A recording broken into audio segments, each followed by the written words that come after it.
There isn't any mistake in Quran. I see more than 20 mistakes in Arabic grammar, and I will tell you some of them. إن الذين آمنوا والذين هادوا والصابئون.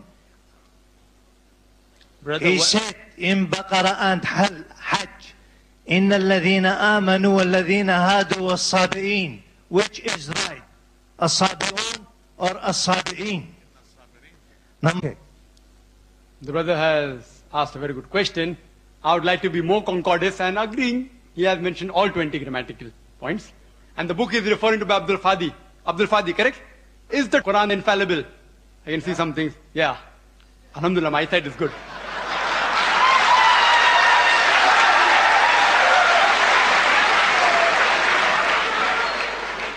I will answer all 20 together. Because I've read the book.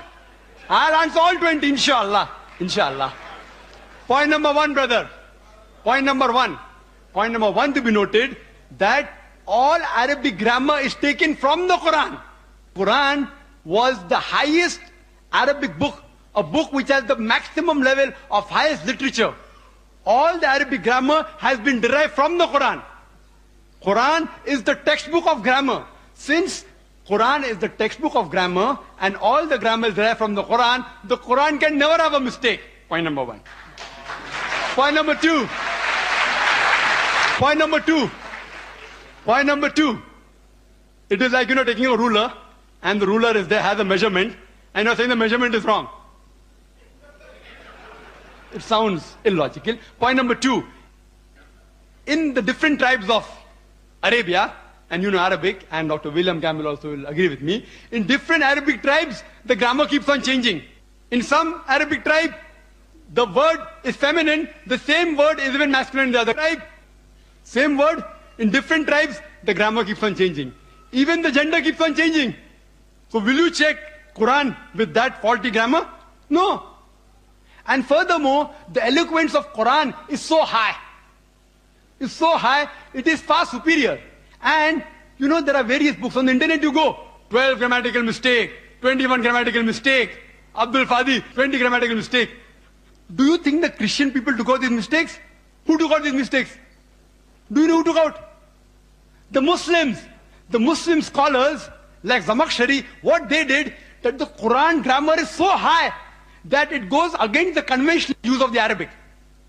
The Quran grammar is so high, to prove the Quranic grammar was high, they gave examples. And I'll give you a couple of examples which will answer all his 20 questions. They give the example, like we read in the Quran, it says that the people of Lut, alayhi salam, they rejected all the messengers.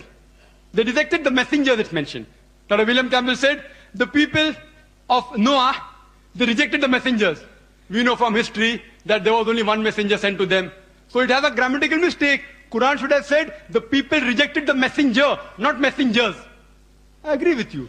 With layman grammar like how you and I know, it may be a mistake. But if you read the books written by Arabs, what is the beauty of the Quran? The beauty of the Quran is, why does the Quran refer messengers instead of messenger? You know why?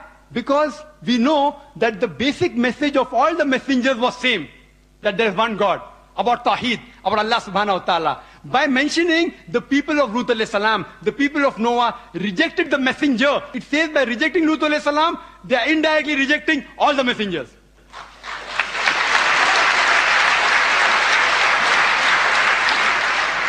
See the beauty, see the eloquence, alhamdulillah. You may think it's a mistake. It's not a mistake. Similarly, people like Anush Suraj says that Quran says, kun fayakun, be and it is. It should be kun fakana, be and it was. Agreed, past tense is kun fakana in Arabic. It's not kun fayakun. But the kun fayakun is more superior. It says Allah, it was, it is, and can do. Past, present, and future. Thank you, Dr. Naik. May we have the